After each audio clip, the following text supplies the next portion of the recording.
one of the interesting questions, right, is we know, for instance, that the projected path of U.S. federal debt levels is poised, well, maybe take a step back, from essentially the 1960s, early 1960s, until, basically 2007.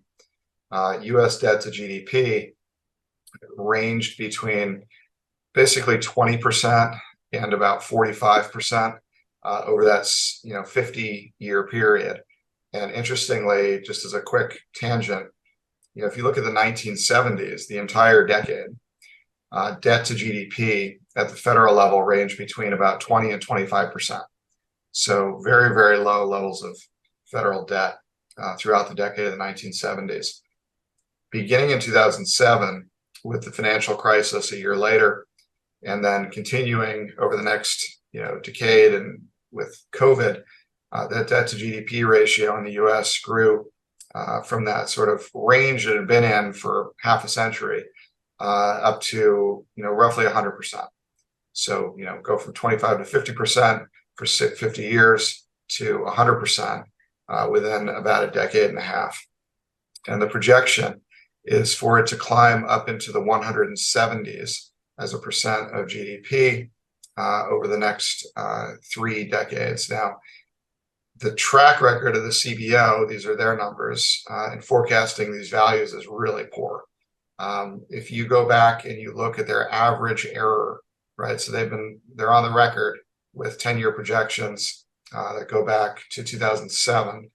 So if you look at the 2007 through 2013 period, which enables you to compare their decade out projections of 2017 through 2023, they've underestimated where debt to GDP would be by an average of 30 percentage points.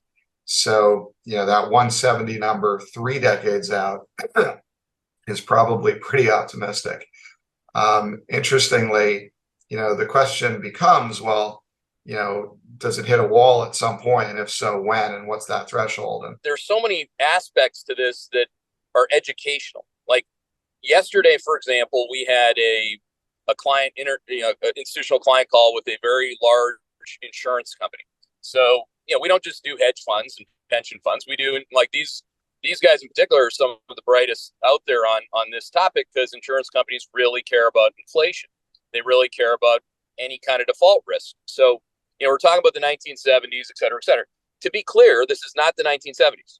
If you have this edition of stagflation developing, it's not 1970s, and the balance sheet is actually the opposite.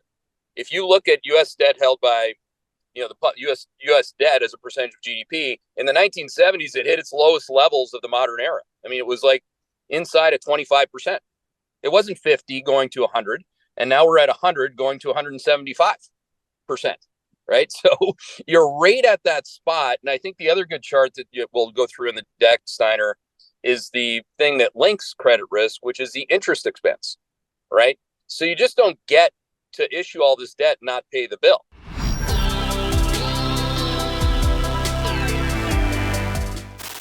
Hey there, Hedgeye Nation, or if you're not part of Hedgeye Nation, thanks for watching Hedgeye on YouTube. If you haven't already, make sure to click on the button below there. Subscribe to our YouTube page. You can also follow the link in the description to our website to get even more great investing content.